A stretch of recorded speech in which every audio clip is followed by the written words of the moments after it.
Hello guys, welcome back to my channel. আশা করছি তোমরা সবাই অনেক অনেক অনেক ভালো আছো আর আমি অনেক ভালো আছি। তো আজকে চলে এসেছি আবার নতুন একটা ব্লগ ভিডিও নিয়ে। তো এখানে দেখতেই পাচ্ছ আমি কিন্তু একদম পুজো দিতে চলে এসেছি, সেটা হচ্ছে শিব পুজো। তো হ্যাঁ, শিবরাত্রির দিনকে তো 26শে ফেব্রুয়ারি শিব পুজো হয়েছিল আর আমি ভিডিওটা এডিট করছি আজকে মার্চের 26 তারিখ, 1 মাস পর।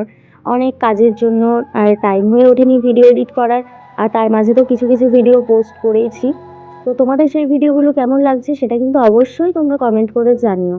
আর ভিডিও শুরু করার আগে বলি যে যারা যারা ইউটিউব থেকে দেখছো তারা কিন্তু আমার ইউটিউব চ্যানেলটাকে সাবস্ক্রাইব করে দিও, আর যারা যারা ফেসবুক থেকে দেখছো তারা কিন্তু অবশ্যই আমার ফেসবুক পেজটাকে ফলো করে দিও। দেখতেই পাচ্ছ এখানে আমি মন্দিরে চলে এসেছি আর ঠাকুরমশাই পুজো করতে বসেই গেছে। আর এখানে শিব ঠাকুরকে স্নান করানো হচ্ছে, ঘি, মধু, দুধ, গঙ্গা জল সবকিছু দিয়ে স্নান করানো হচ্ছে।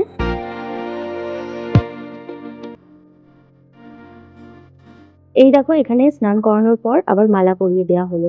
তো আমাদের এই মন্দিরে কিন্তু অনেকক্ষণ ধরে পুজো হয়েছিল। তো আমরা কিন্তু 4 প্রহর ধরে পুজো করেছিলাম।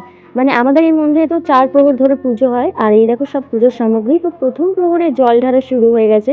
তোমাদের কাদের কাদের ওখানে 4 প্রহরে পুজো হয় বা জল ঢালা হয় সেটা কিন্তু অবশ্যই কমেন্ট করে জানিও।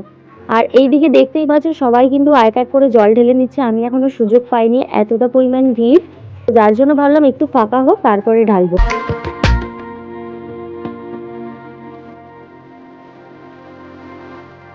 আমি জল ঢালতে এখানে চলে এসেছি আর এই দেখো আমার জল ঢালা কমপ্লিট হয়ে গেছে।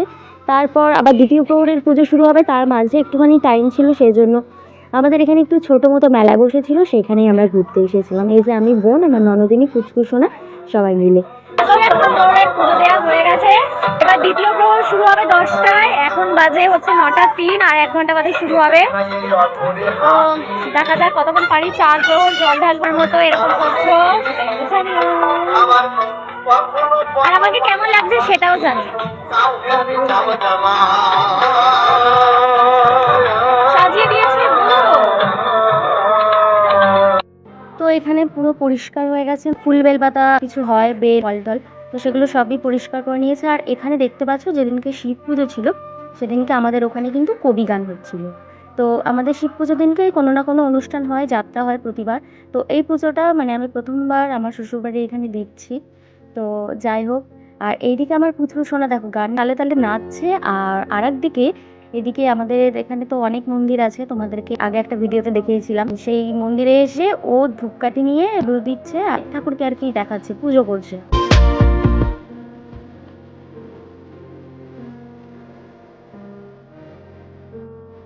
দ্বিতীয় প্রহরের পুজো শুরু হয়ে গেছে। আর এখানে না এইবার দুধ গঙ্গা জল ফার্স্টে ঢালা হলো, তারপর এবার আবির দিয়ে শিবের মাথায় সব কালারের আবির, লাল, নীল, হলুদ, সবুজ, মানে সব কালারের আবির এখানে ঢালা হচ্ছিল। তো এক একটা করে আবির ঢালছিল আর একবার করে গঙ্গার জল ঢালা হচ্ছিল। তো আমার যেহেতু এই প্রথমবার, আমি প্রথমবার এরকম দেখলাম, সত্যি আমি প্রথমবার দেখলাম, আগে কোনোদিন এরকম দেখিনি। আগে যখন আমি আমার বাপের বাড়ির ওখানে পুজো দিতাম তো সেখানে একবার জল ঢেলেই ব্যাস, তারপরে আর প্রহরে প্রহরে এরকম হতো না, জল ঢালার পুজোও হতো না।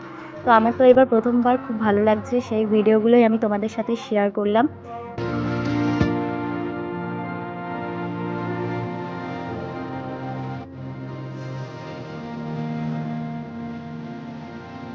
তো এই দেখো আমরা কিন্তু এখনো আছি, এই যে আমরা লাস্ট অবধি থাকবো সবাই। আর এখানে এক এক করে সবাই জল ঢেলে নিচ্ছে। তো লাস্ট অবধি দেখার পেলাম যে কতজন থাকে। তো প্রথম প্রহরে অনেকেই ছিল, দ্বিতীয় প্রহরে অনেকে ছিল, এই দেখো তৃতীয় প্রহরে এখন পুরো ফাঁকা হয়ে গেছে এখানটায়। তো আমাদের এখানে না মানে যেহেতু এবার 12 বছর পূর্ণ হলো, তো কৃষ্ণের যে দশম অবতার বলে, তো সেই রকমই এনেছিল। দেখো এখানে সব অবতারগুলো লেখা আছে, কোনটা কোন অবতার, তোমরা জানিও এটা কেমন হয়েছে। আর আমাদের এখানে রাধাকৃষ্ণ মন্দির আছে। এই শিব পুজোর 3 দিনের দিন থেকে শুরু হয় এখানে ভোরে ওই যে অনুষ্ঠান হয় সেই অনুষ্ঠান। তো এখন দেখো 12টা 24 বেজেই গেছে আর আমরাও কিন্তু এখন এখানে বসে আছি, আর সবাই তো হাই তুলছে। তো আমার এখন এখনো ফুল এনার্জি আছে, 4 প্রহর ঢালবো প্রথমবার বলে কথা। তো এই প্রহরে শিব ঠাকুরকে অনেক ফলের মালা পরানো হয়েছিল, আঙুর ফল, কলা, শাক, আলু সবকিছু মানে দিয়ে এক একটা করে মালা পরানো হয়েছিল, আর এখানে ডাবের জল ঢেলে নিচ্ছিল। তো আমার তো মানে দেখে খুবই ভালো লাগছিল। তো তোমাদের কেমন লাগছে সেটা জানিও, আর তোমরা আগেও কোনোদিন এরকম দেখেছো কিনা সেটাও কিন্তু অবশ্যই কমেন্ট করে জানিও। তো এবার তৃতীয় প্রহরের পুজো তো হয়ে গেছে। তো এবার চতুর্থ প্রহর হবে, না তৃতীয় প্রহর যত সম্ভব হবে 2টা 48, আমার তো ঠিক মনে নেই, অনেক দিন আগে ভিডিওটা করেছি। তো আমরা কীভাবে টাইম পাস করবো সেটাই ভেবে পাচ্ছিলাম না। অনেকে তো ঘণ্টা বাজাচ্ছিল, ঢাক বাজাচ্ছিল। এই দেখো তৃতীয় প্রহরে জল ঢালাও হয়ে গেল। এরপর কিন্তু চতুর্থ প্রহর পুজো হবে, তারপর যজ্ঞ হয়ে তারপরে কিন্তু পুজো শেষ হবে। তো অনেকক্ষণেরই ব্যাপার এখনও, তো প্রায় আমাদের ভোর 6টা-7টা অবধি পুজো হয়েছিল। সেটা তোমরা পুরো শেষ পর্যন্ত দেখলেই বুঝতে পারবে। তো তোমরা কিন্তু অবশ্যই ভিডিওটা শেষ পর্যন্ত দেখো, আর অবশ্যই কিন্তু কমেন্ট করে জানিও কেমন হয়েছে আমার আজকের ভিডিও।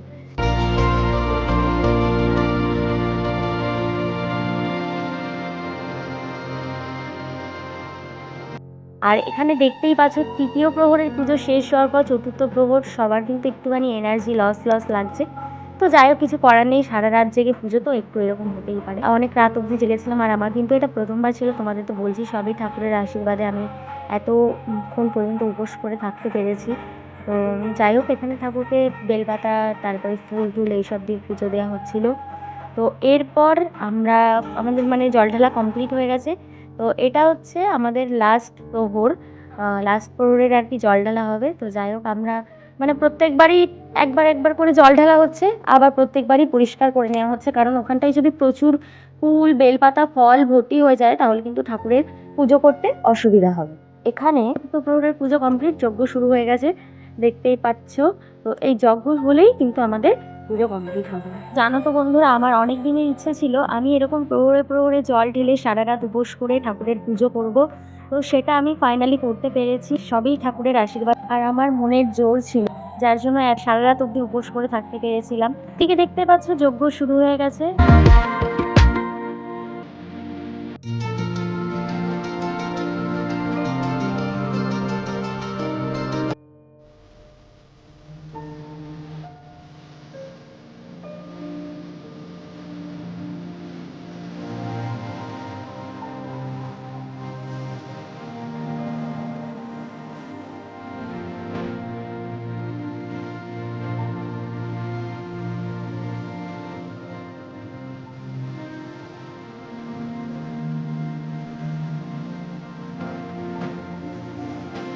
তো এখানে কিন্তু যজ্ঞ শেষ হয়ে গেছে, ঠাকুরমশাই যজ্ঞ সম্পূর্ণ করে ফেলেছেন, আর তার মধ্যে একটুখানি গঙ্গার জলও ঢেলে দিলেন। আর এখানে দেখতেই পাচ্ছ 6টা 32 বাজে, আর এদিকে আমাদের পুজো শেষ হতে হতে সকাল হয়ে গেল। চোখ মুখের অবস্থা তো প্রচণ্ড খারাপ হয়ে গেছে। তো যাই হোক, যজ্ঞের টিপ পরে ঠাকুরকে প্রণাম করে একটু প্রসাদ নিয়ে আমরা কিন্তু বাড়ির দিকে রওনা দিলাম। তোমাদের আমাদের ভিডিওটা কেমন লাগলো সেটা কিন্তু অবশ্যই কমেন্ট করে জানিও, আর ভিডিওটা ভালো লেগে থাকলে লাইক, কমেন্ট, শেয়ার আর সাবস্ক্রাইব করে দিও। দেখা হচ্ছে পরের কোনো আরেকটা ভিডিও নিয়ে, ততক্ষণের জন্য টাটা।